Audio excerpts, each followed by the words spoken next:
All right, my phone tells me it's actually 10 o'clock, so And we do have a quorum. let's get going. So roll call, please. All right. David Nightingale, Here, Greg Schoenblockler, sorry. Not here. Emily Klaus. Amy Evans Harding. Nicholas Dunning. I'll be replacing Amy on this committee for the Port of Olympia. Thank you, Bob. Joan Kathy.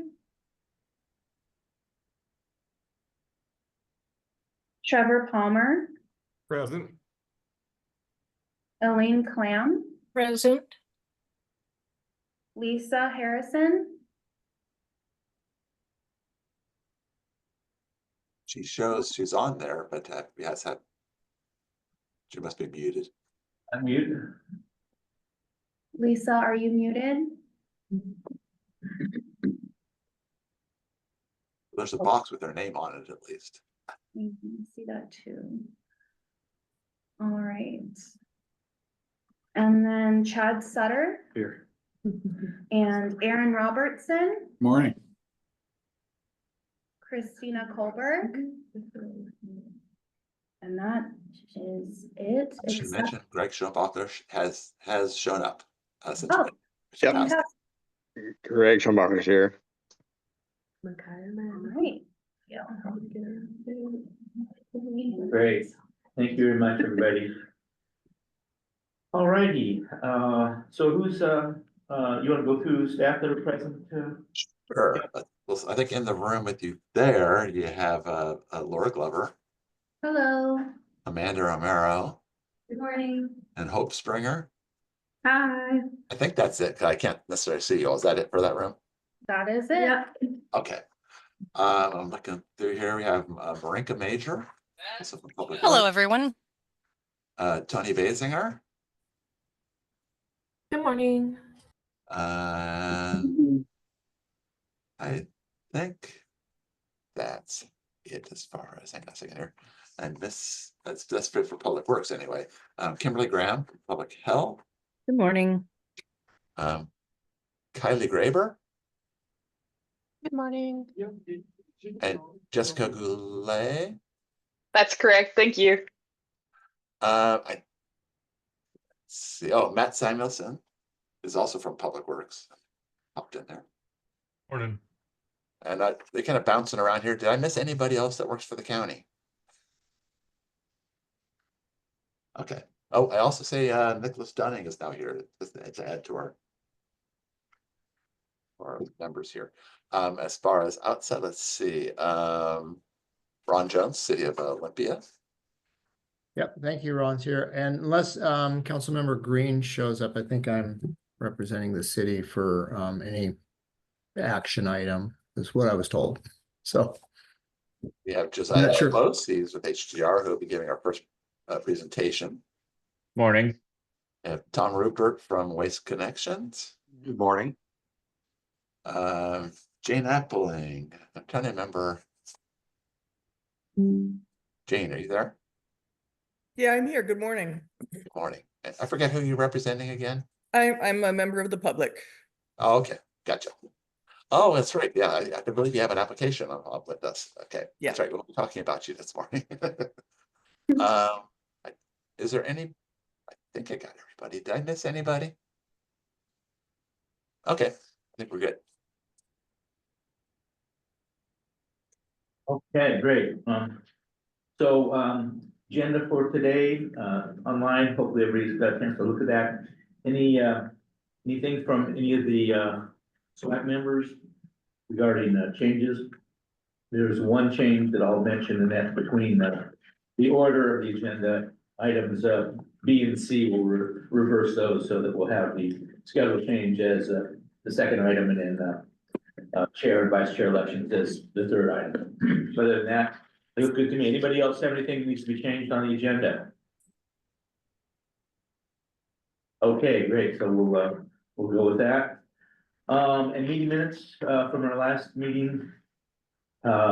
Any comments, questions about that from SWAC. That was from December 6th. We didn't meet on January. We didn't want to do it on New Year's Day. I think that was a wise choice.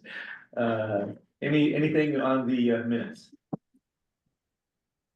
Okay. Can I have a motion to approve the minutes and the agenda? Just anybody? All motion to approve. Okay. Second. Great, thanks, Trevor.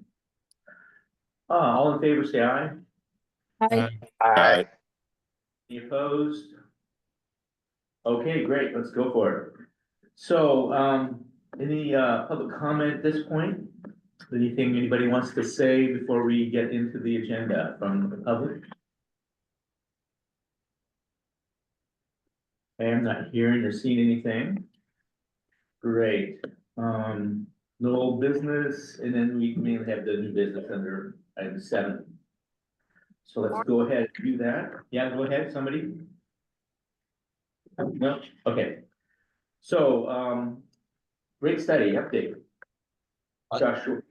Yeah, I mean, I'm just gonna go ahead and just before Josiah gets ready to roll here.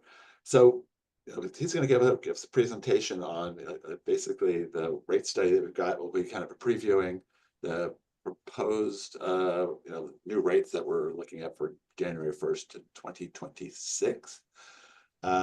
So he's going to give a presentation, a lot of time for questions and answers. We have a really packed agenda today, so we will get your questions in on this one, and then we are going to continue this to give you some time to look at this. It's a big item. Look at it, think about it. We'll continue it at our March meeting as well. So, so as you come up with other questions, after you've had a chance to absorb it, look at it, this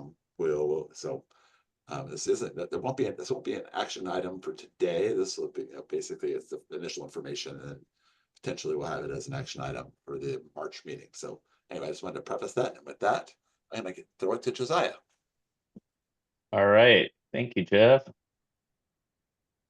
And can everyone see my screen? Yes. All right.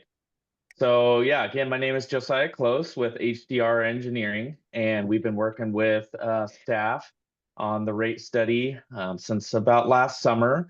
And so we wanted to come forward today with our preliminary results and get some feedback from you all on that.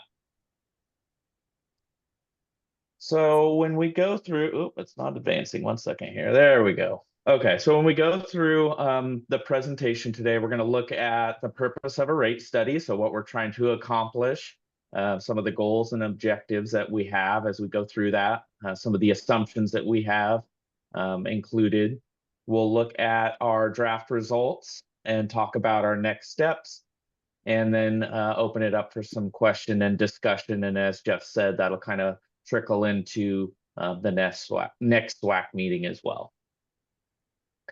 So from a 50,000 foot perspective, we're looking at the overall revenues of the utility. We want to make sure that we're collecting the adequate revenues we need to operate and maintain the utility, to cover those operational costs, the expenses that we have listed in the budget, electrical costs, staffing costs, all those things. We also want to include the prudent funding of capital projects. So renewing and replacing the existing assets and infrastructure for the solid waste utility, and then looking into the future to make sure that we're collecting for any major projects that we have, as you all know, with the site reconfiguration, possible second transfer station. There are some large capital projects that we'll get into, and so that's a key piece of the study as we move forward. And we also want to make sure that we're looking at a couple key financial planning metrics, such as reserves. So making sure we have cash flow reserves on hand, as well as those capital projects in the future, trying to make sure that we can minimize rate shock over the long term by having some reserves available to fund those projects. And then we also want to make sure that we're looking at generally accepted industry standard methodologies. So I also work in the water and wastewater industry, as well as stormwater and some other utilities. And so For water and wastewater, we have industry manuals that actually address how to set rates.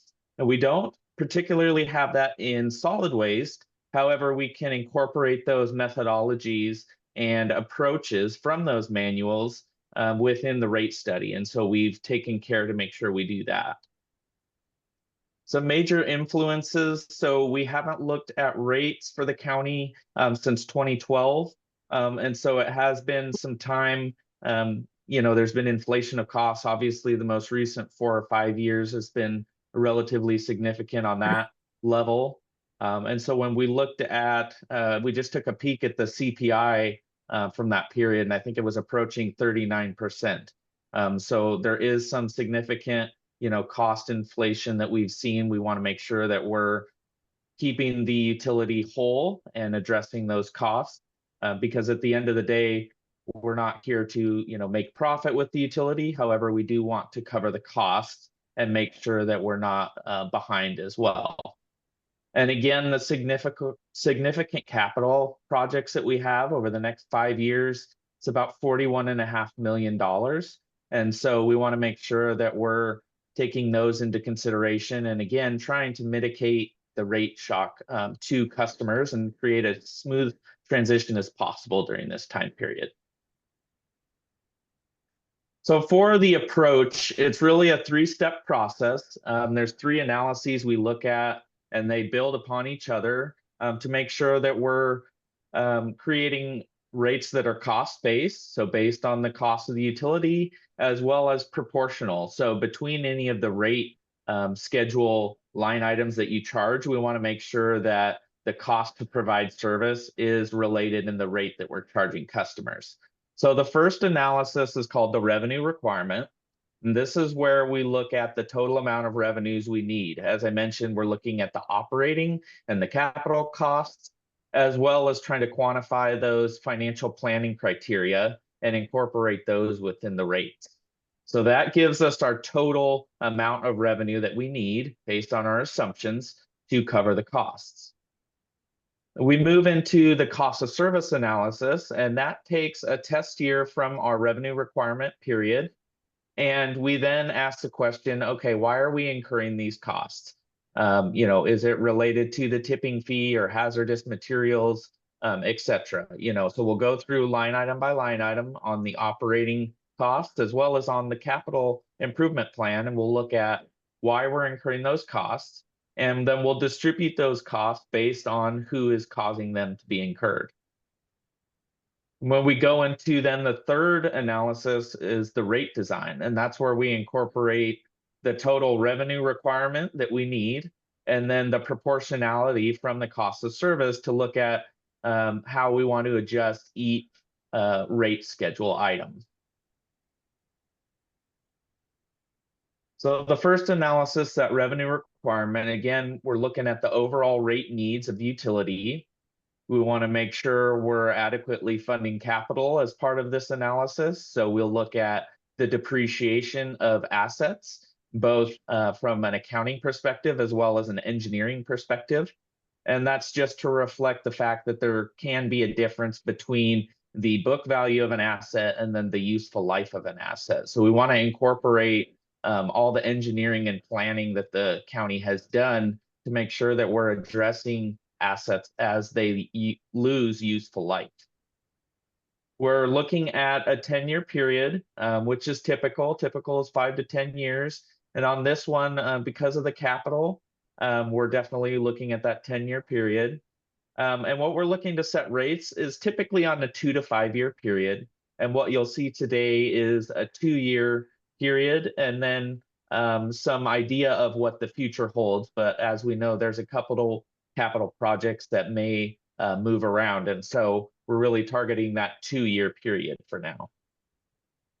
We reviewed the solid waste utility on a standalone basis. So we want to make sure that the rates we're charging are covering the costs and that we're not including any significant transfers from other enterprise funds or general funds, for example.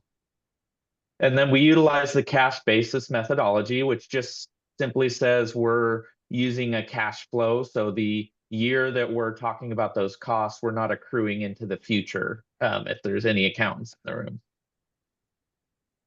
So some key assumptions for developing the level of rate revenue we're going to receive. We actually use the customer data and statistics from the county to develop what our projection of rate revenues will be. That becomes important because that becomes the basis for how we distribute costs within the cost of service. And then in the rate design, we also want to use those units to calculate what we're proposing the rate revenue will be. So we want to close the loop on using those assumptions throughout the study. We based the analysis on the 2025 budget, and then we're increasing the operating costs at some inflationary factors so that we can account for that inflation over time as costs increase. We then looked at the capital improvement plan for the solid waste utility and included that and identify for each of the capital projects what our funding source is going to be, and that will in turn impact the rates that we need to adopt. And then the capital improvement plan funding, just as a note, we're averaging about $1.4 million over this period, and that's a key component to make sure that our rates have that ability to reinvest in the system as it loses value. So that's a key component within sustainable rate setting. And when we look at the capital improvement plan, you can see, as I mentioned, we have some significant projects. The site reconfiguration is in the next couple years, and that's the majority of those costs in the short term. And then as we go out into the long term, we're looking at that possibility of a second transfer station location. And so those costs are included there.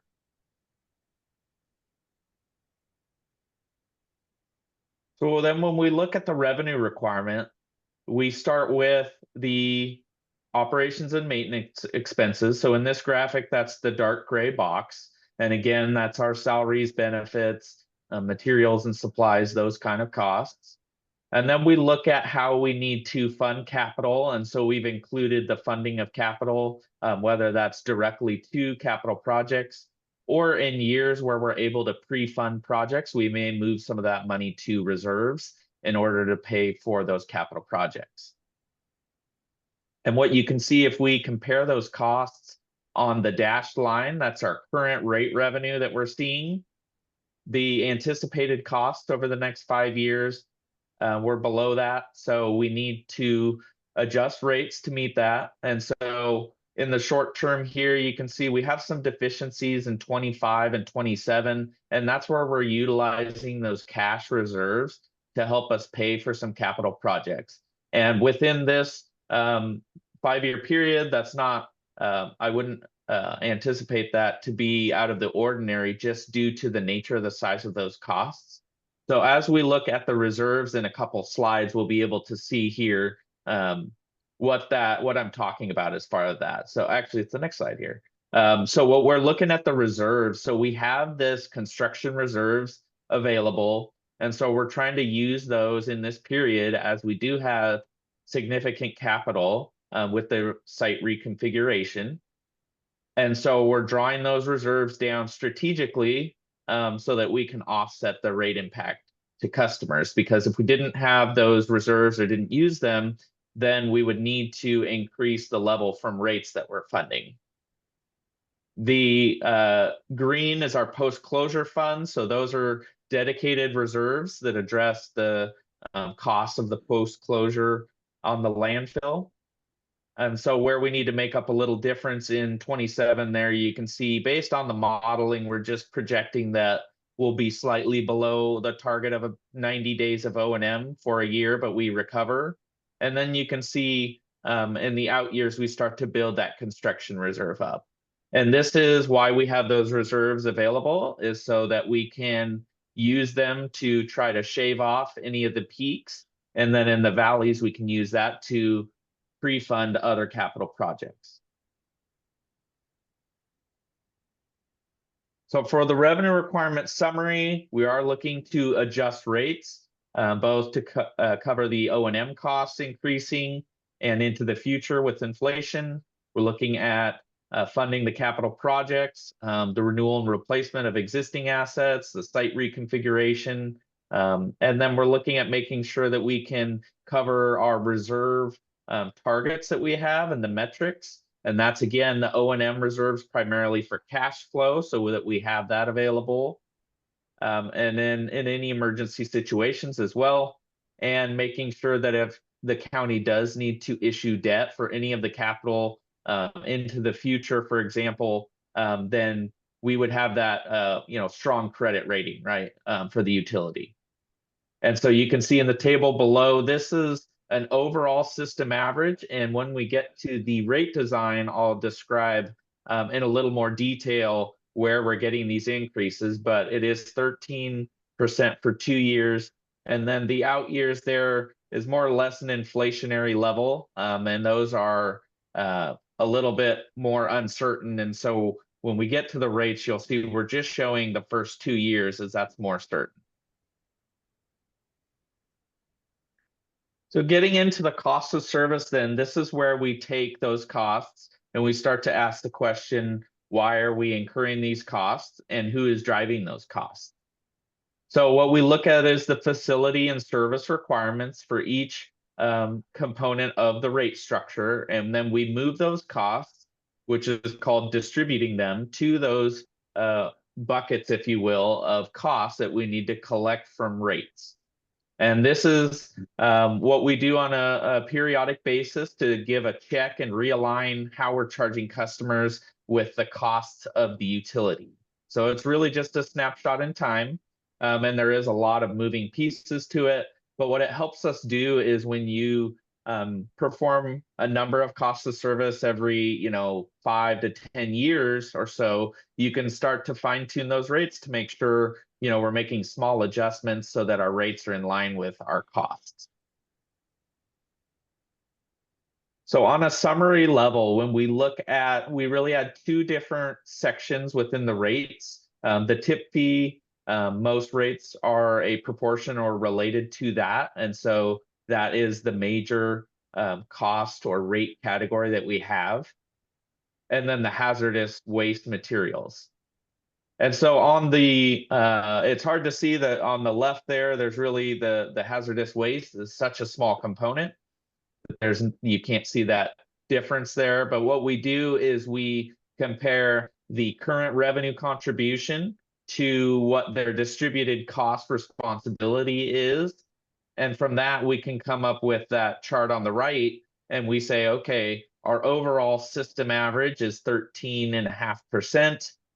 And we need to collect, this proportion is showing a little bit more on the hazardous waste material rates versus the tip fee based on how we've distributed costs.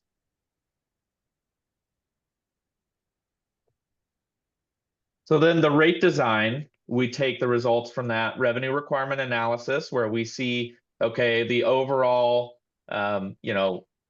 pie that we need for money, right? And then the cost of service chops that pie up into pieces, says, okay, how big of a piece is each rate structure component that we're looking at?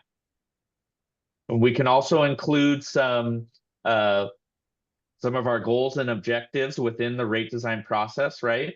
And so we are maintaining for what we're proposing today, the current structure with a few minor tweaks. So within garbage, we're looking at the development of a non-tax rate for waste haulers. And then with organics, we do have, through the analysis, we're looking at things and we needed to adjust to cover those costs. And so within 2026, we're moving to cover those costs. And the proportion to the garbage rate, which we'll see on another slide when I look at some area localities and their rates, the county's current rate is the relationship is a little low with regards to the organics to the garbage rate. And so one of the policy objectives was to move that relationship to be more in line with industry data. So we looked at the density of waste, of yard waste versus garbage and things like that. as well as what other local utilities are charging. And so we're targeting a 70% differential. So the organics being 70% of that garbage tip fee by 2030. And then currently there is a two-tiered structure for that organics charge, where the load, if it's 10 yards or less, then it gets a different rate than 10 yards or above. And we decided that as part of this, we wanted to transition that to a uniform rate where all the, regardless of size of load, there would be charged the same rate.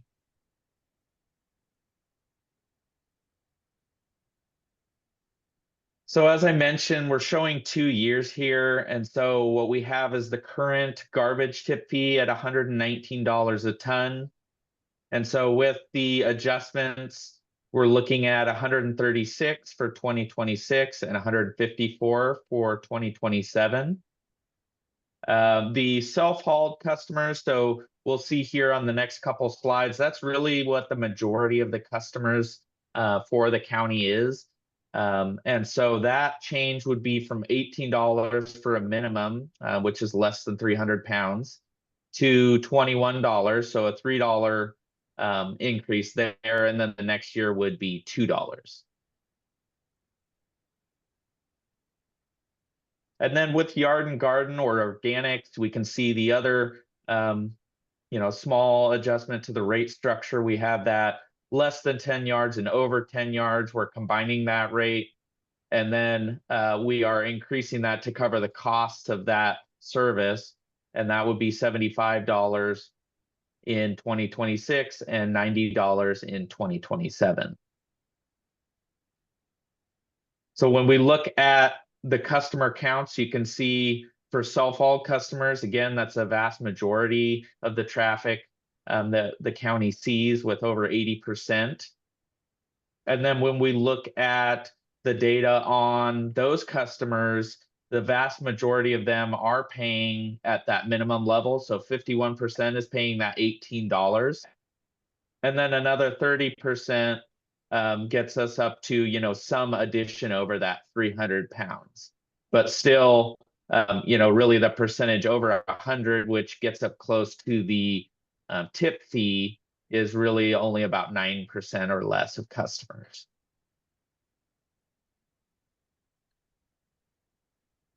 So just zooming in again on that minimum fee impact, we're just seeing $3 for that minimum charge for 26, and then another $2 in 27.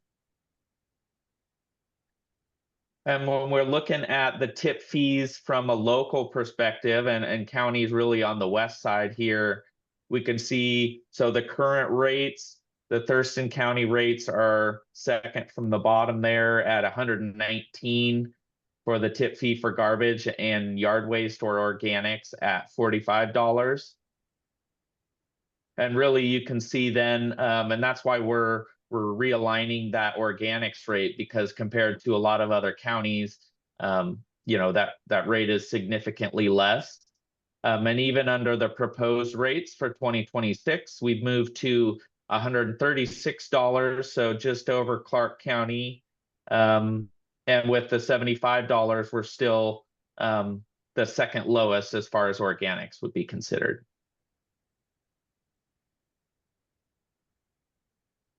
So next steps, again, as Jeff mentioned, we kind of want to bring this to you all first glance and look at this and get some feedback and input and consider those comments. And then whenever this committee is ready, then we can move forward with a recommendation to the Board of County Commissioners for their consideration. And this, once it's moved through that process, will be incorporated into the next biennial budget for 26-27. And then once the public hearing would be held, the goal will be to implement these rates starting January 1st of 2026. So with that, I will open it up for questions, and I'll leave it to the chair how we go about that, but we definitely go back and revisit any components of the slideshow presentation. Thank you very much. Anything from, any SWAC members, any questions about stuff? Of course, I always have questions and comments, but I'll let other people go first. Jeff, go ahead. Yeah, I just wanted to provide a clarification because I'm not sure if it, in case folks didn't understand. When they talked about they showed the rate scales of the non-tax rate, which is what that is. There we go. There we go. It's the second line. What that is that is the rate for basically it's for the city of Olympia and for LeMay Waste Connections, basically the curbside haulers. And the reason why it would be less is because for every ton of waste through a disposal facility like ours, we have to pay a 3.6% solid waste tax. And so we collect, so right now we collect that from everybody. And when we pay that 3.6% on all of the self-haul customers because City of Olympia and LeMay pay theirs directly. So essentially right now, we're those two, the two curbside haulers are, they're paying the same rate as everybody else, but they're also, having to pay that tax on top of it. So they're trying to be equitable here so that essentially, the 131 versus 136 is basically that's 3.6% less than the public rate. So that way everybody essentially is paying the full same rate. I just wanted to explain what that was in case it wasn't clear. So again, that way, again, everybody's overall paying the same amount. So that's just for some equity there. And then on organics, I think. Oh yeah, on the organics, and Josiah kind of mentioned it. Currently, with our current contract with the Republic for operations, it's actually costing us more than $75 a ton for them to accept it, process it, and then take it for composting. So right now we're losing, pretty substantially. We're subsidizing it hugely. So that's we're trying to get it to where we're not bleeding money on that particular item and being up to more like the cost of service as what they've been looking at. So I just wanted to just clarify on those two particular items. So anyway, that's all I had. And Great, that's very great to clarify that the non-tax, I mean, they are paying a tax, it's just not out of our particular pockets, and they're already doing that. So from their perspective, it's going to be fair to everybody. Yeah. Anything else from anybody? I've got a few comments that I want others to go first. I got a quick question. Yeah, go ahead. And I apologize if it's, I had some scheduling conflicts on the last two meetings, so I apologize if I might be catching up here. But I just want to understand, like, I respect that the county's rates are lower than maybe some of the other rates throughout the state, like the other transfer stations and work facilities. But are we running, and I respect CPI increases and things like that need to happen, but are we running at a deficit? Is there like, what's the reasoning for the rate increases? Because they do seem pretty significant. And so like, I just want to understand that before you give input and feedback to raise, taxpayers' rates that are trying to, I want to make sure, I just wanted to understand like the need there. Like, are we running at a deficit? Like, are we running at a surplus currently where, is this just, I just kind of understand the need there. I can, yeah, let me speak to that first. First off, there's no taxpayer. It's just, we get no taxes. I just want to make this clarify on that is that, of course, it's only people who use the facility. It's, all our revenue is based upon our tip fees, et cetera. So we don't receive general fund or other tax dollars. Just wanted to clarify that first.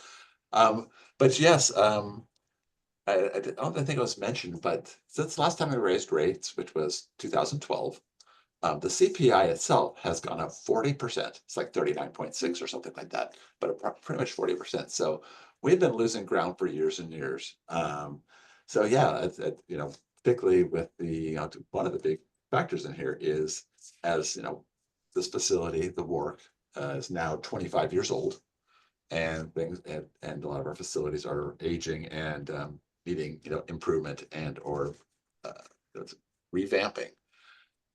So yeah, we cannot do the capital improvements that we need. We just don't have the dollars. So that we would be, to do these improvements, we definitely need to raise the rates to have the revenue and to have the dollars available to do the improvements that we need. Again, they're getting old. A lot of our facilities are, requiring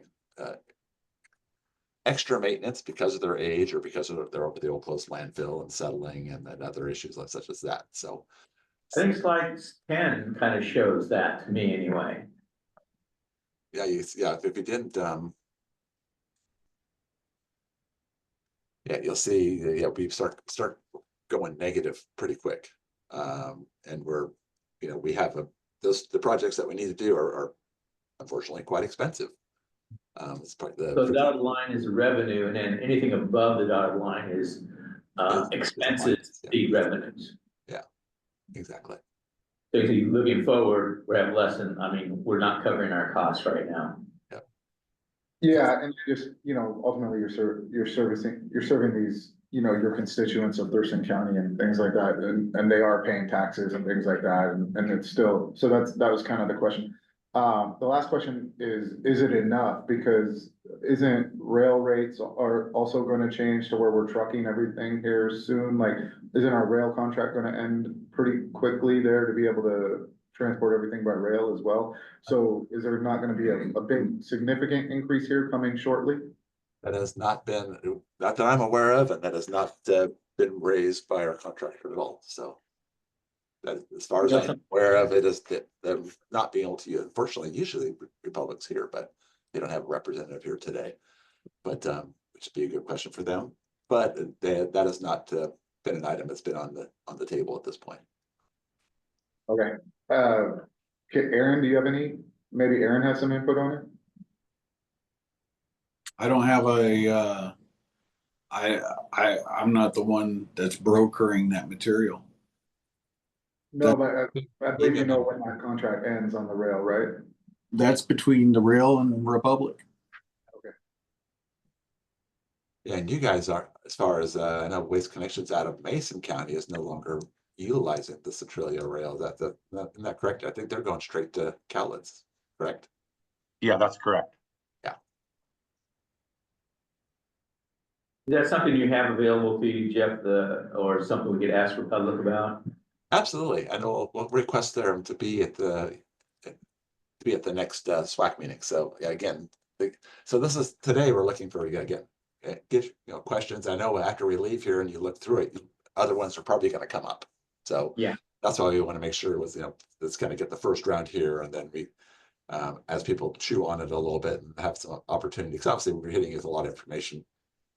right. And Jeff, my biggest thing around that questioning is just simply like, I don't want to have a huge increase like this and then it not be enough and then have more shocks, or like, I want to make sure you price right the increases according to what's going to be happening down the road within the county. So. Yeah, the crystal ball that we have, of course, things can change, surprisingly, but the idea would be we would set this in for the 2-year biennium and then take a look and see how things are, look at that, what's out there at the time, and then reassess. The initial thought is, as Josiah mentioned, tentatively we've looking at we got to at least look at least minimally CPI increasers, because again, we haven't done this for 13 years, which is honestly too long. It's usually better to do it every few years just so you don't have such large increases. But it is what it is. And the idea would be to not do that again. So, but we have, like I said, we have been seeing a 40% CPI increase. We're not even when you add all these up, it doesn't even quite make that. So over that time. So, but yeah, there is the need for sure. But I get what you're saying. Yep, good. And I've actually following along that same thread. I think that at this point that I think that if we're going to start taking electronics, and we've got a need for South County to have some moderate waste capacity, that right now in the current plan, I think it's lowballed. And I would suggest that also that the current Haswell House, that was also 11 or 12 years old and was intentionally undersized because we didn't have the budget to build it the optimal size at that point in time. It doesn't have best practices in a number of different ways. It needs to be expanded, in my opinion. And I'm a subject matter expert in this area. So I would say, I would want to see like another, at least, in the out years in, 2027, 28, 29, that we have another $5 million or so for the current Hazel House and also for MRW stuff and down the road.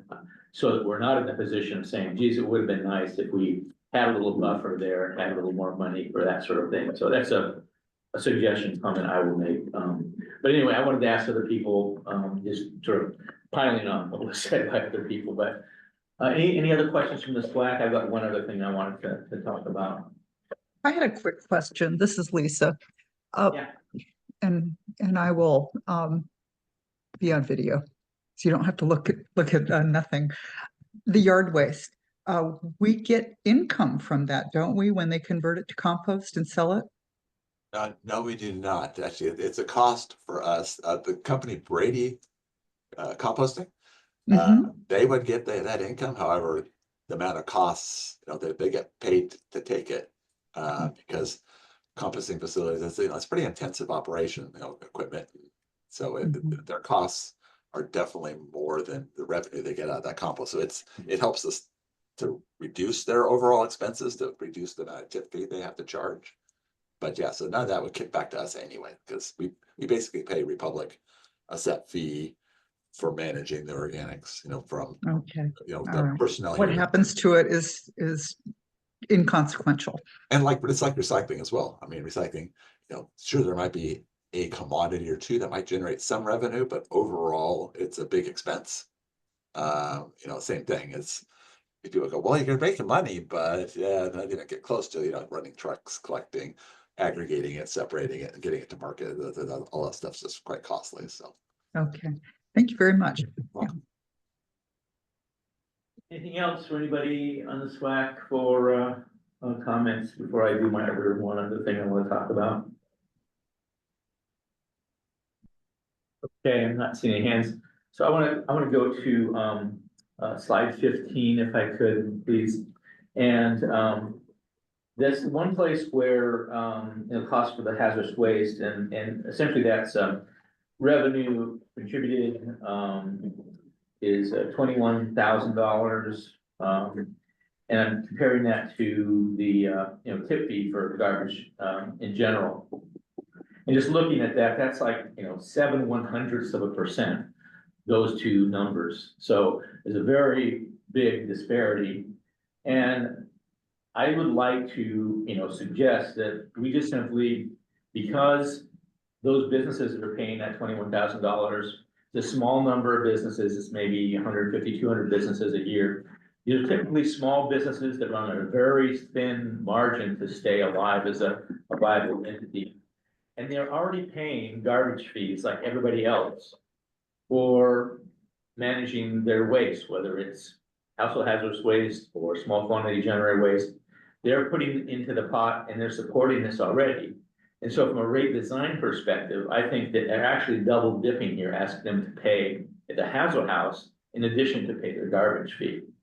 And also just from a policy perspective, that's material we actually do not want to have ever in the garbage. We want to have as much out as possible. And if we reduce and eliminate the barrier of having an additional cost for these small businesses, that will hopefully encourage most of them to properly manage it, as opposed to just say, well, we're just going to hide it in our garbage and we're not going to worry about it. So I would suggest that it would make sense on those perspectives to just not have a fee anymore at the Hazel House for businesses that you say they're already paying garbage fees for, that should be covered, and it's not going to be a big change as far as the revenue that we're receiving.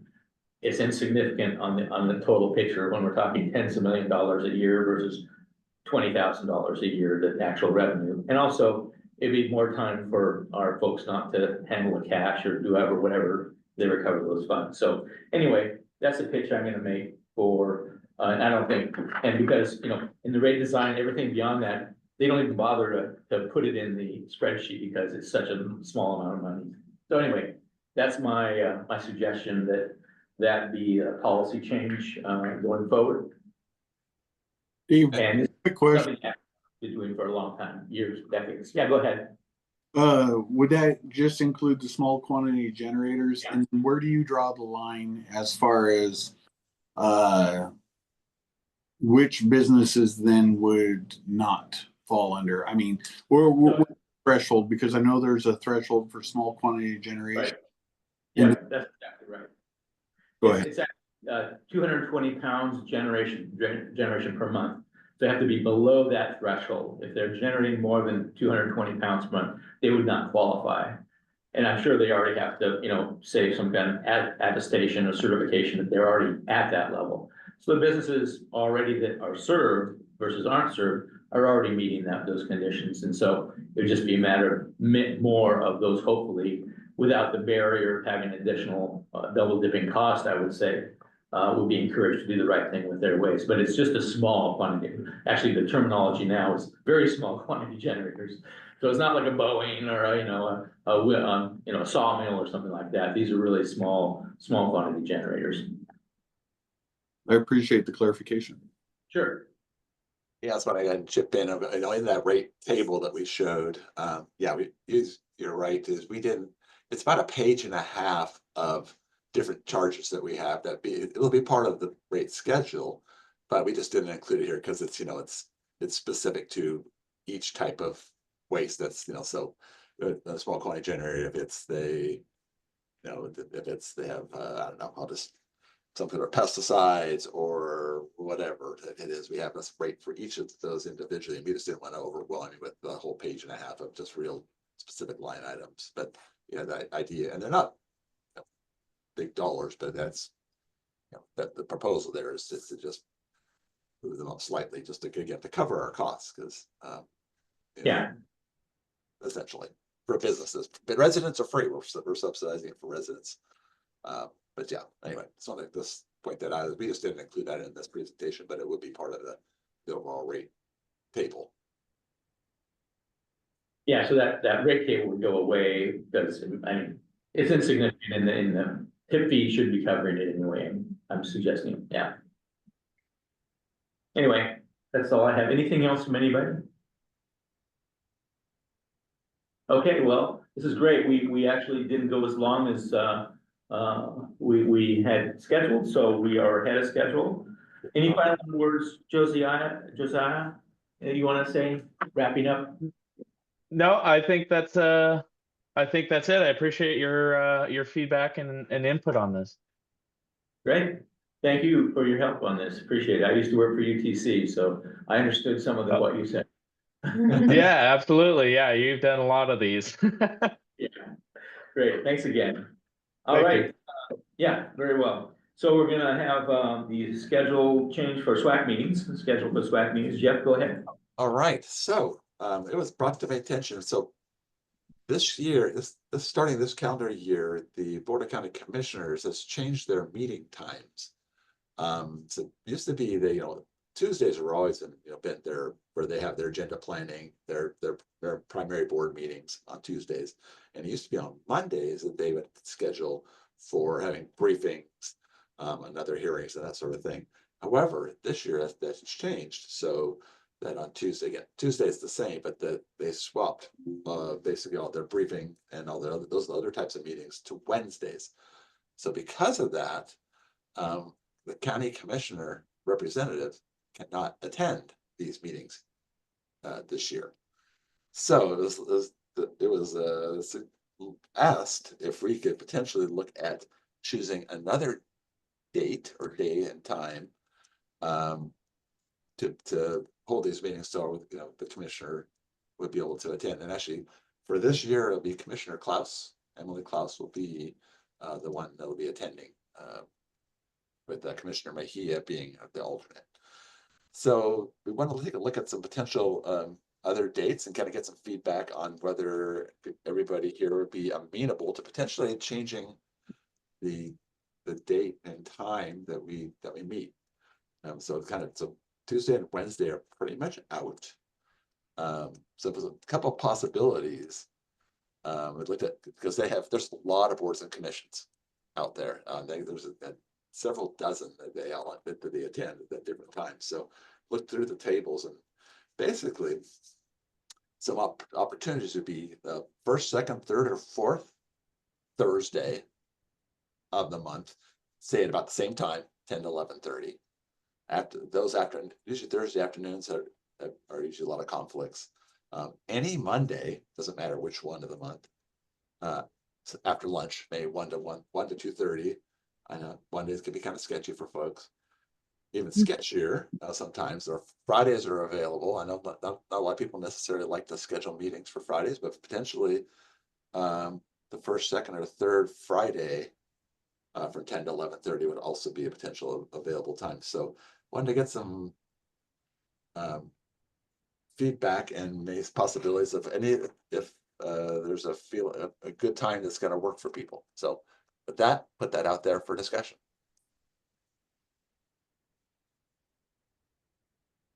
Hi, Councilman Palmer here. I think like moving it to just Thursdays from 10 to 11:30, that worked pretty well with my schedule. Keeping it at the beginning of the month is easier for me than I got usually a packed schedule at the end of the month with closeouts and stuff. So keeping it towards the start would be preferential.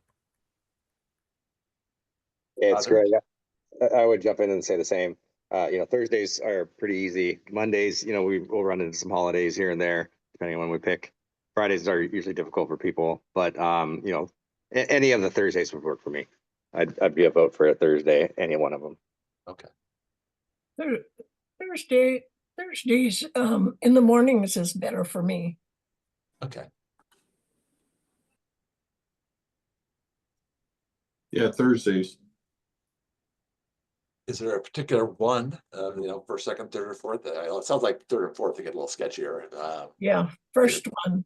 Yeah, first would be good for me. Was there? At the same time, or did we I want? would assume same time, 10 to 11:30, unless you want to go potentially earlier, but I think 10 gives people a chance to get there. Hey, Jeff, we have our expanded manager meeting every Thursday from 8:30 to 10. I don't know if you want to look at that. Okay. So we wouldn't be available till 10. So let's go 10. Okay. And I've got an every 2 Thursdays, which essentially as we go through the year is going to be, from second, third, or fourth Thursday until about 11. So if we start at 11, I could make them on Thursdays. Yeah, that would work for me.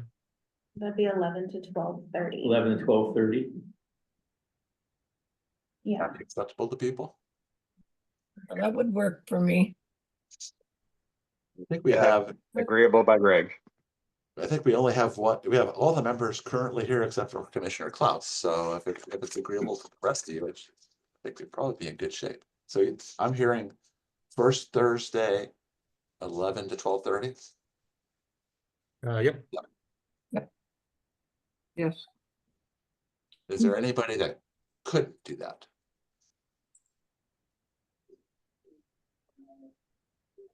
Hearing none. Okay. Great. Thank you, Jeff. Thank Very you, everybody. good. Okay, so then we'll do the elections for, I guess, this year. Chair and vice chair, and yes, we haven't had an official nominations form or anything like that, so it's kind of an open season. I'm willing to serve. I could do one more year. I'm willing to do that, unless there's other people that feel strongly they'd like to do that, or other folks. I don't know, Greg, if you want to continue with vice chair, or somebody else wants to step up, or you want to step down. What do you say, Greg? Are you interested in? Well, yeah, thank you. I'm interested in doing it. I've got this conflict though that is continuing on, and I'm not sure how much farther into this year it will go. So I'm not serving at full capacity here or much capacity by being vice chair. There's been a couple meetings where you weren't available and I couldn't fill in either. So I don't know if it's best served for the group. If somebody else wants to take it, I'd certainly step down. I can fill the seat if need be. Is Jeff, in the charter, I didn't go again, look, is the vice chair a 2-year maximum appointment also, or just chair? Just a year. I think it's both, isn't it? Yeah, we do the election every year for both. But what is the term limit? Two consecutive. 2 consecutive for Right? the chair and the vice chair, or just the chair? Both? I think Okay, it's both. Yeah. all right. So sounds like Greg may have some challenges serving as vice chair, so somebody else, want to throw the hat in the ring then? Or for chair? Give me a break.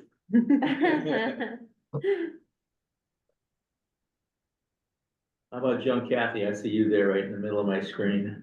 No, not stepping up, huh? You just have to show up. Yeah, staff does a great job of preparing the agendas and everything. It's not a heavy load.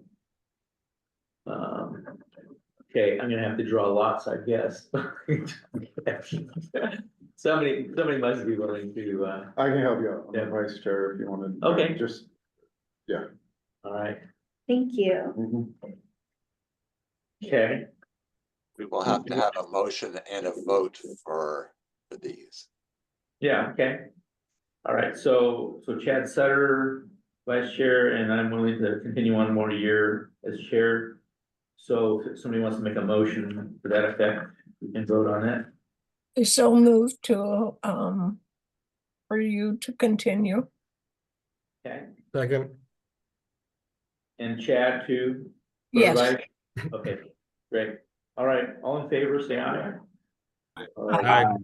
I, Opposed? Okay, so we've got a chair and a vice chair for one more year. Great, thank you, Chad, for stepping up. Did we make a formal motion for the proposed schedule change? Oh, do we need a motion to change the schedule? I believe so. Oh, actually, I think that's, I yeah, think you do. thank you, Laura, Oh. for mentioning that. Okay, so we're talking about our new time starting next month for the rest of this year. First Thursdays, 11 a.m. to 12:30 p.m. on the first Thursdays of the month for our regular meetings here. So yeah, actually that has to be published and everything. So, okay. Anybody want to move that for us? I moved to make the new meeting time the first Thursday, 11 to 12:30. Second, please. Second, Thank you. All in favor, say aye. All right. I, Aye. All opposed? Okay, we're good to go for that. All right, work plan, Laura. So I sent out the work plan for everyone to look at. It's a rough schedule of what we have proposed for each meeting. It's tentative, so things may shift around, and if you find that you would like to have a topic discussed, you can still reach out to me and we could try to squeeze it into the agenda, but I just wanted everyone to have a rough idea of what our meetings are gonna look like going forward. And that's all I have. If everybody agrees that it looks acceptable, then we could vote on it. Okay, anybody want to talk about what's on our work plan for the year, coming up for the rest of the year? Can I make one, just a little addition? Go ahead. So for March, we'll be adding rate study again, just because it's not showing up there, but let's make sure that that's being reflected. Great, thank you.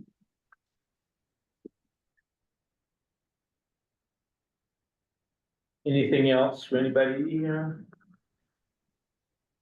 So we've got a blank for August. Sometimes we take a month off in the summer. And I'd like to propose, unless we fill up with other meeting stuff. There's right now under construction, there's a new moderate waste facility being built for Kitsap County. And I think it'd be great it's supposed to be done this summer, which doesn't mean it will be done this summer. But if it is, looks like it's actually gonna be fully built and everything. I would love to take a visit and take SWAT people up there to see as how our halfway house is a little bit old in the tooth, and this is gonna be a really nice facility. I've seen the design of it and everything. So a potential anyway, sort of a tentative idea for August. If that timing works out and we don't fill it up with other stuff, so just a suggestion there tentatively. Any other comments, questions, additions, deletions, anywhere in our work plan at this point from anybody? Okay. Okay, so let's have a vote on that then. Need a motion to approve the work plan as amended. I move to approve the 2025 work plan as amended. Thank you, Trevor. Second? Second. Thank you very much. All in favor, say aye. Aye. All opposed? Alrighty, really, we're making great time here. So, review SWAC applicants, Mr. Bigford. You gotta unmute yourself, Jeff. Oh, my God. Okay. So we had two vacancies that we had applications for. The first one is Dave's position is, I think, expiring this month. And he was the only, we put it out there for anybody to apply. He was the only applicant. So again, For business representative. Business representative, right. It's exactly for the business representative. The process would be, getting approval of his application and the recommendation to move this forward to the commissioners to be seated. So for this position, let's go ahead and open that up for motions or any other discussion.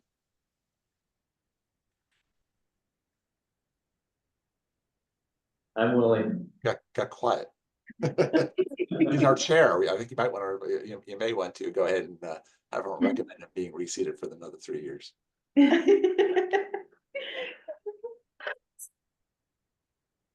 have a motion out there to recommend to move this forward. I second. I can't make the motion. Somebody there has Oh, I to. thought you said there was a motion out there. I'm sorry. I motion to move his application forward. Second.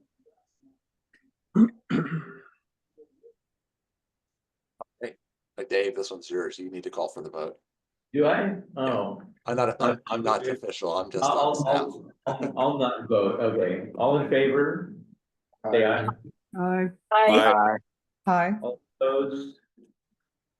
Okay, all my briberies seem to be working. Okay. All right. Okay, So the next go ahead. one is when Renee resigned, her position was open, so we had a resident position available. We received 2 applications for this one, and we sent them to you. There is Patrick Stack of Lacey and Jane Appling, who is actually on this call from Olympia.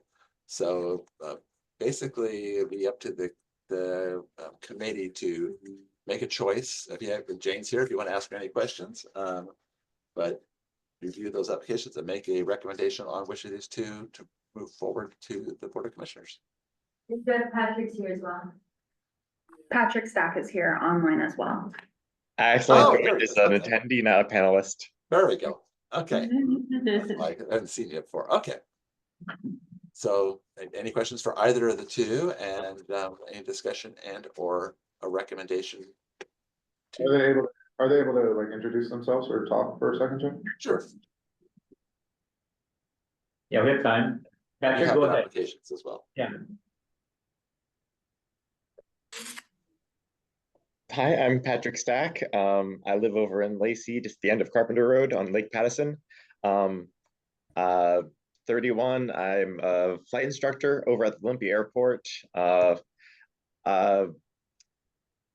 heard about this opening via Green Drinks. It's the first Wednesday every month. I'm not super well versed in solid waste or ecological science, but just interested.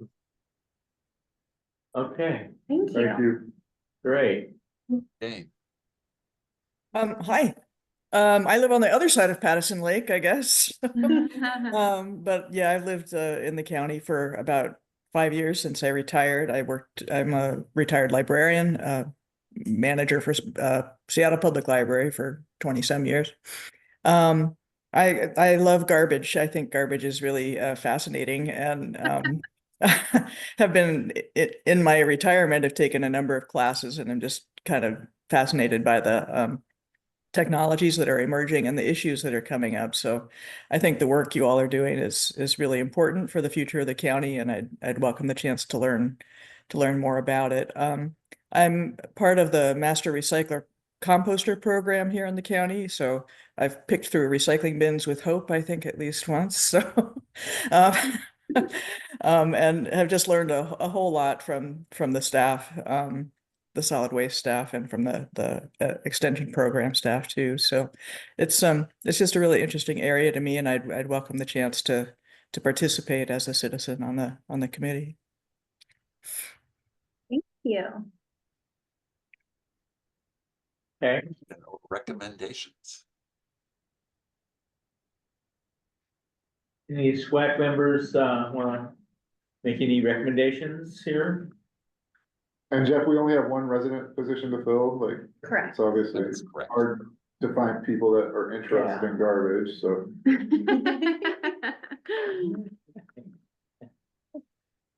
Yeah, I think having the composting, recycling, training and stuff is an advantage for a SWAC member to have going Yes. forward. Mhm. I would recommend her, as she's wanting to learn and she's interested, and that would be my recommendation. Motion.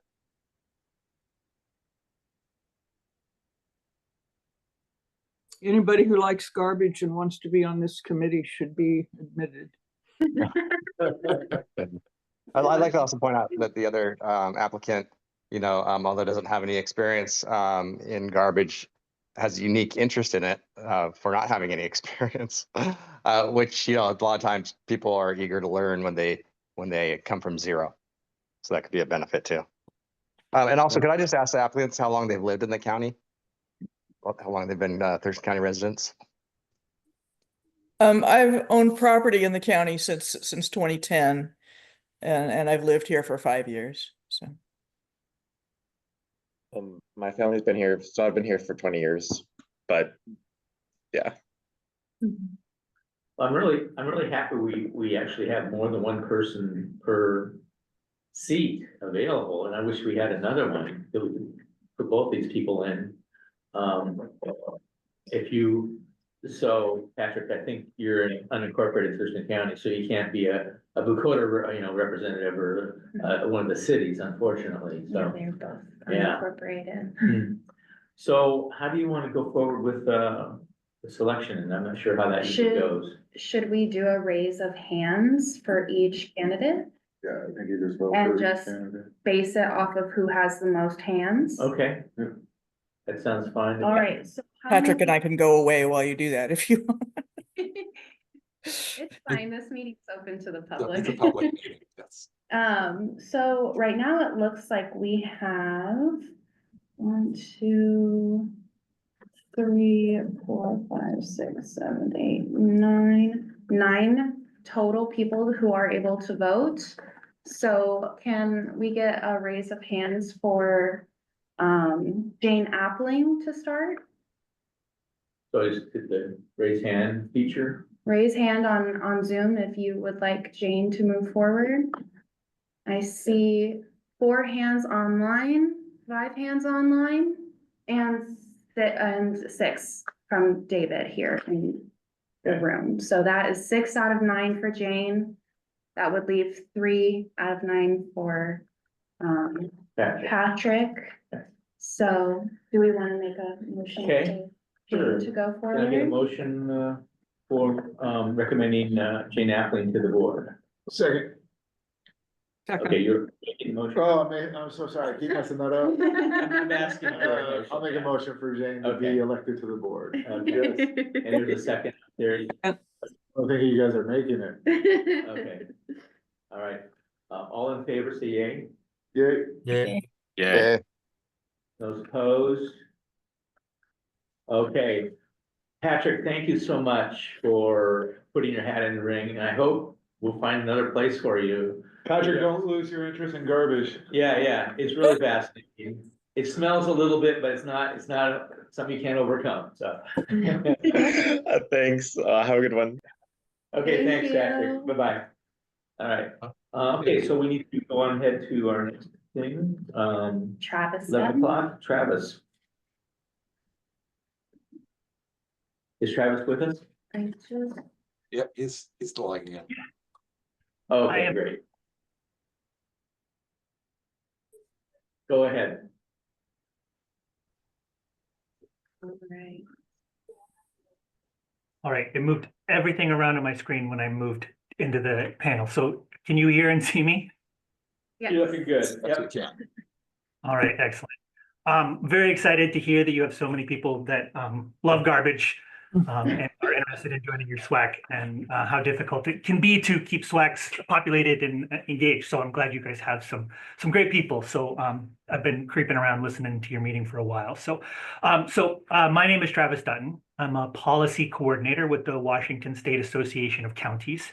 I've got a brief presentation just to give folks an overview of what's happening at the 2025 legislative session related to solid waste programs. And just for a bit of background, since I know we're safe in a room full of garbage nerds and wonks, I've been working with various county solid waste programs since 2006. I started with Pierce County, worked for a couple cities around Portland, and then most recently was with managing the Clark County Solid Waste Program down in Vancouver.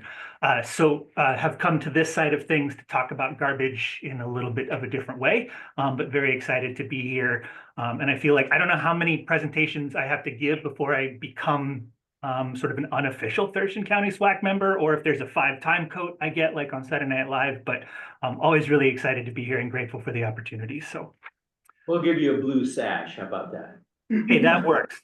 I just need more decoration on my wall here in Olympia. I'm also a temporary Thurston County resident for the next month and a half or 2.5 months. So yes, a sash would be great while I try and figure out how to share my screen. All right, so are folks seeing the slideshow? Yep. Yes. All right, and I apologize. I think this was a remodeled slideshow based on some clean energy project work I was presenting on. So I acknowledge that we are not a clean energy, but there's a pretty good chance under one of those hills is garbage. So I'll just say that it's loosely connected. So again, I'm with the Washington State Association of Counties. I'm here primarily talking on behalf of one of our subgroups or affiliates, the Washington Association of County Solid Waste Managers, or WACSWIM, which the folks in the room, Amanda and Jeff, are very engaged in and have been. In fact, I was a member with Jeff, and Jeff was one of the folks that really helped me out when I was becoming a new manager, and really helping me get some solid ground. So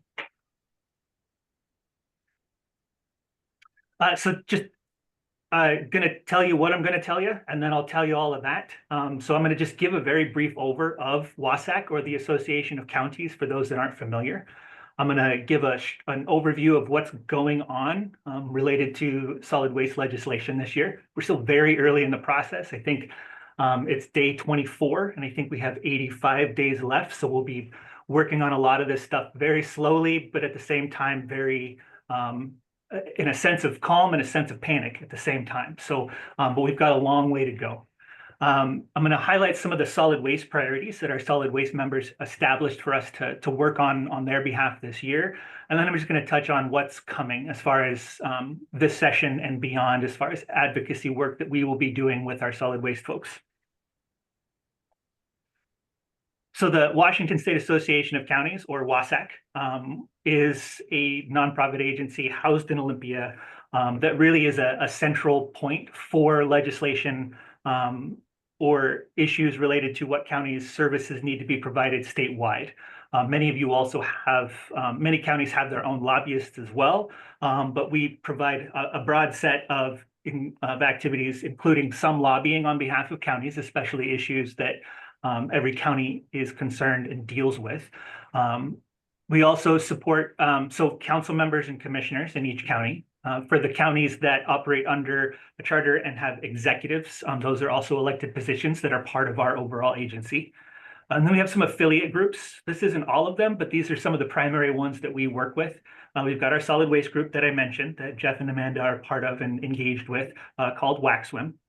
We have WSALFO, which covers our local public health jurisdictions, so sometimes related to a county, sometimes multiple counties, but they're some of the ones that do a lot of the solid waste facility enforcement. We also have our public works folks or county engineers, and there's an ongoing debate as to whether that is Wasace or Wasaki. So you just take your pick. But those are our public works folks. And in many of the smaller counties, especially on the east side, public works directors share the solid waste manager hat. So sometimes our members overlap with that other group. Another big group in our organization that falls under our umbrella are county officials. So auditors, assessors and treasurers for counties. We also have affiliates for public defenders, prosecuting attorneys, and some other county programs. But these are some of the primary ones that we overlap with. And I'm gonna keep talking, so I'll take questions at the end, but please feel free to raise your hand. I'll try and keep an eye on it if you have any questions as we go through some of these slides. So I don't expect you to read this slide, but I've been using this slide lately because it both helps me understand or remember, but also helps folks understand these are all of the things that counties do for their residents. Everybody lives in a county, not everybody lives in a city, but we feel that we are one of the closest forms of government to the people and provide a very significant amount of services. So again, you don't have to memorize it. I'm not going to read this, but this is just a quick snapshot of all of the things that counties provide for their residents.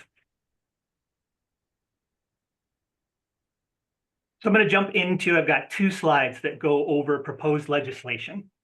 The way that this is, I'm going to say coded, finger quotes around coded, is just the orange smiley or the orange concerned face is indicative of our position.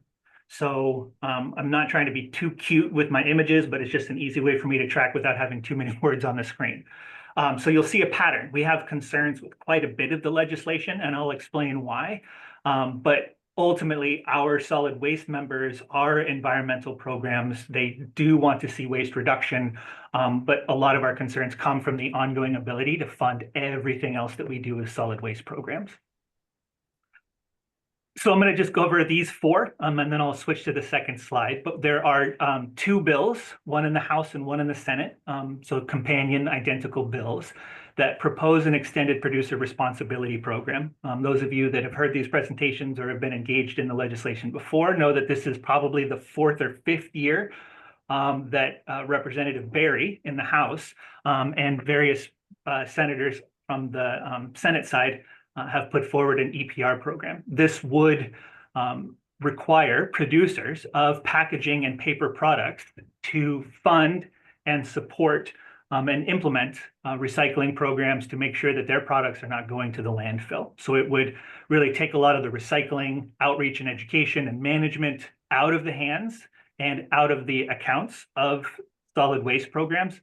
That sounded like they're taking our money. We spend a lot of money on outreach and education related to recycling, and this would put that responsibility and accountability on the producer. We do have some concerns, and the concern that I'll share pretty much touches on the concerns for everything else, is that most of our programs, as you all were just talking about, are funded through tip fees or disposal fees. This means that we only get our funding if we put stuff in the landfill, and that's a broken way to fund a system.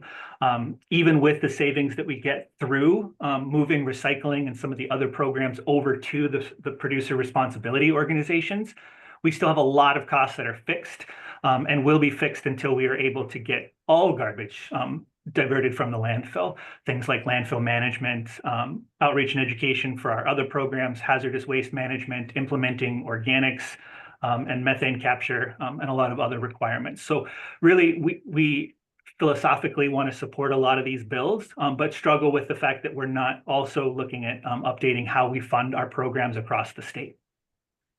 The next bill down, improving recycling, is sort of it's been proposed as an alternative to EPR bills in the past.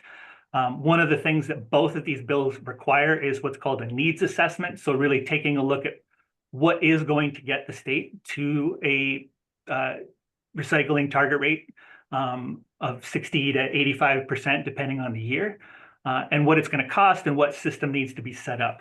The primary difference between these 2 is that the bill at the top assumes and requires an extended producer responsibility program after the needs assessment. the improving recycling bill only requires the needs assessment and has a couple of additional things that are intended to drive the market and make labeling more accurate, but doesn't indicate or put any accountability or requirements moving forward after the assessment. There's also a bill that we've seen come up a couple of times in different forms. It's essentially a bottle deposit program. They're calling it the recycling refund program. It would put a 10-cent deposit on beverage containers and would require an organization to come in and set up a system for collecting containers based around convenience standards and making sure that everybody has equal opportunity to return their containers to those programs. So it would essentially be a bottle deposit program. And it's largely designed to work, I've heard dovetail or hand in glove with an EPR program, but they're running separately this year. The last one I'm going to touch on this page is there's a House Bill 1497, updates the Organics Management Act from previous years. There's not a lot in this bill. So if folks remember, it was like 2020 or 2019, there was the Organics Management Act, which set diversion targets, and then it has continued to evolve and requires certain areas of certain density to have composting service or food collection curbside service available. A lot of that is centered around the Puget Sound and other areas of dense population like Clark County or Spokane, and sets additional requirements for businesses to compost and households to compost and how we roll that service out. This year, the primary issue that we are just concerned about is it does require statewide uniform requirements for the container cart colors. So it requires, I don't have the color scheme in front of me. And Jeff, I can't remember if in conversations, or Amanda, whether Thurston County's system aligned with what was proposed. But it would be a pretty big undertaking to replace the containers all at once, cost-wise. The bill requires programs to replace carts that become basically a broken cart. If you replace a broken cart, it needs to be replaced with a new cart that meets these color standards. We're a little concerned both about the cost that's going to be passed along to our ratepayers. We're a little concerned, we're not a little bit concerned, we are concerned about the added outreach and education costs that it's going to take to explain to county communities why the bin colors are slowly changing. And we're also concerned that while it's a very nice, would be nice to have, there's not a lot of confidence from our membership that statewide uniform can colors are what is keeping our residents and our customers from being able to identify what carts go in what. So we've been advocating for the removal of that, but we'll see. It's still in there and has been moved out of committee, so we'll keep working on that. I'm going to stop because I think I just talked my mouth dry, but also just want to see, these are some pretty big bills. 73 pages, 100 pages, and I gave very, very high level overviews. So is there anything that, what questions are left in folks' head that you feel like are important to discuss here? Well, as a hauler, I was kind of wondering, that last one, was that the House bill, and which one was it, or the Senate bill that you were talking about? The organics? About the color of carts.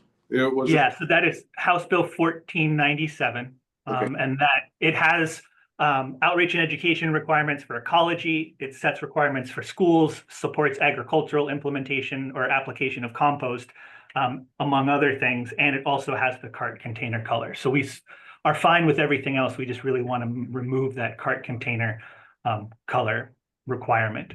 It does allow for a rolling replacement. So there's no requirement to replace functional carts. But still, I know it seems like a really big process for something that from a solid waste operator perspective isn't going to have a huge impact on the success of an overall organics program. So, yeah. So Aaron, if there's any other information, I'd be more than happy to chat or, work with you through Jeff and Amanda. But we've been working on this one, and I'm meeting with the bill sponsor, Representative Dolio, who's been a champion for us in the past to talk about some of our concerns. So, well, yeah, and I set the can carts years ago here, and we went on to the North American Recycler Association or something like that years ago, and we've slowly been implementing them the same way you're saying, as they get destroyed or no longer serviceable, because we don't want to take carts that are still serviceable out of the system, because that kind of defeats the whole purpose of what we're trying to do. But yeah, I'm going to look into it a little bit further and see exactly what it says. But thank you for the clarification. Yeah, and I will follow up through Jeff and Amanda, if that's okay. I can't see them on screen, but if that's okay, because just more information, especially from the county that the prime sponsor of the bill lives in, would be very helpful, just as far as illustrating. So I'll follow up. Thank you. Any other lingering, troubling gaps in knowledge that are going to keep you awake at night on this page before I move forward? Hey, Travis, I guess I just give you a little bit of, I guess, ammo or guidance too on the bottle deposit. Like states like California that have the bottle deposit, they have a recycling rate of like 130%. And it's because we see so much fraud from the neighboring states that don't have the deposit program. So like that's a concern with the deposit program, and then, you know, having funds that aren't there to cover deposits from neighboring states that don't have that program. No, that's one of the primary arguments for this program is that Oregon has one, and having been in Clark County, you know, sharing a water border, but still an accessible border with the state of Oregon, who has a bottle deposit program, we've seen some pretty intricate systems to go around, not just folks walking around grabbing containers to carry over, but, you know, a van with multiple people that drives through neighborhoods, swaps out containers of glass and bottles, and then takes them over to Oregon. So there is the argument that this aligns with what BC has to the north of us and what Oregon and California have to the south of us. So that's actually one of the arguments in for. Now, and I can say this because I'm married into Idaho family. Those people are crazy. I don't know what Oregon's going to do, what Idaho is ever going to do. But I don't think they're going to have a bottle bill anytime soon. So on the east side of the state, that might be a concern, but definitely would align with north and south. Yeah, and I apologize if anybody in here was offended, but is Idaho and I called you crazy. But I mean, yeah, and most of the fraud in California is coming from Nevada and Arizona, so that's where it's originating from there as well. Thank you very much, Travis. It's always very informative. We appreciate you being part of our group here. Would you, I have one more, I have 2 more slides, but if you are cut for time, I'd be more than happy to just follow. I've provided the slideshow and it just gives bill numbers and some more information. But if we're running low on time, I'm more than happy to cut this short and leave you to the rest of your business. Only have a couple minutes. Yeah, we just have a couple of minutes. Jeff, you have some things you need to provide us? I don't for today, so I'll let Travis have time. Go ahead, Travis. Okay, I will try to be brief on these, and again, these slides will be available, and I'm always available for follow-up, and I'll leave my contact information with folks. So some other bills that have come up, there is a bill that increases the enforceability of landfill requirements. This one is primarily related to some problem landfills in the center of the state that continue to operate when they shouldn't or on fire. So like literally on fire, and they're still operating their landfill. And it just gives health departments and ecology more teeth. As always, with a lot of these bills, we're just concerned about scope creep in ecology's enforcement, so we're still working on some language.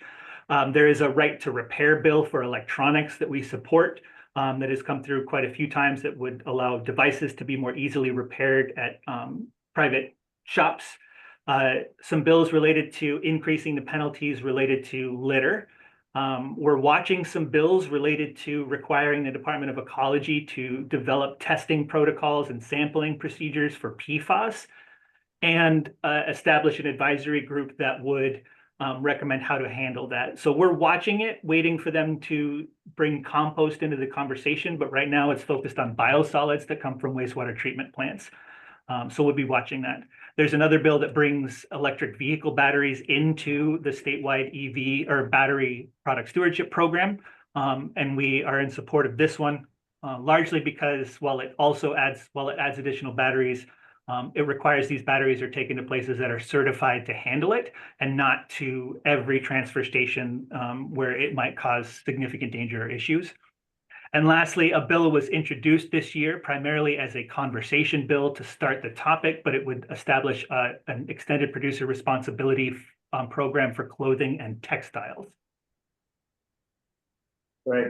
Is the EV batteries bill, is that a producer responsibility or just management or something like that? 2 years ago, or man, I'm not old enough to be blurred. I haven't been doing this job long enough to have it all blur together. But either a year or 2 years ago, the state established a battery product stewardship program that's in development. And it required a study for EV batteries to be included in that. Right now, it focuses on small and medium batteries. The study was completed, and so now they're bringing these EV batteries into the overall product stewardship program that already exists. Okay, great, thanks. Just to quickly highlight the priorities that our solid waste folks set up. I can expand on these at some other time, but really our goal is to address that problem I talked about earlier, where our funding comes from putting things in the landfill. And while we want to reduce the amount of things we're sending to the landfill, we need to diversify how we get our funding. And we need to make sure that the funding exists for us to sustain the rest of our programs that are not related to recycling and are also underfunded. So these are a couple of strategies that we're looking at, but also the need to protect the funding, especially in a year where they're looking at some pretty significant budget shortfalls. And anything that comes with a price tag we're hearing is dead on arrival. But again, it seems like everything that is a surprise and is unlikely to happen is still very possible. So we're just watching and making sure that none of our funding gets swept and protecting it to the best of our ability. And we will do that through, we'll be scheduling a Hill Day for all of our solid waste folks in early March to go around and talk to legislators and help share our story. That's supposed to say meetings, but I guess testimony and nagging, really just being a pain in the legislator's side respectfully, but continuing to drive home the funding points that we have. And then after session, we'll meet as a group, our solid waste folks will recap the year, we'll update our priorities, and then we'll start getting ready for 2026, which is going to come way sooner than I'm ready for it to come. So. Great, thank you. Thanks again, Travis. This is great. Absolutely. And we're about out of time for our meeting, so we're gonna skip roundtable discussion today. But just as a reminder, based on action we took earlier today, our next meeting will be on March 6th at 11 a.m. to 12:30. So look forward to seeing you all there, and I think we're adjourned. Everybody. Thank you, everyone. Thanks all. That's a busy meeting. I know. Jim would say yes. You're just stuck with Chad. Yeah. Yeah, it's okay. It's okay. So you guys are up on Martin Way, right? Just off Martin Way. Yeah, that's one of our facilities.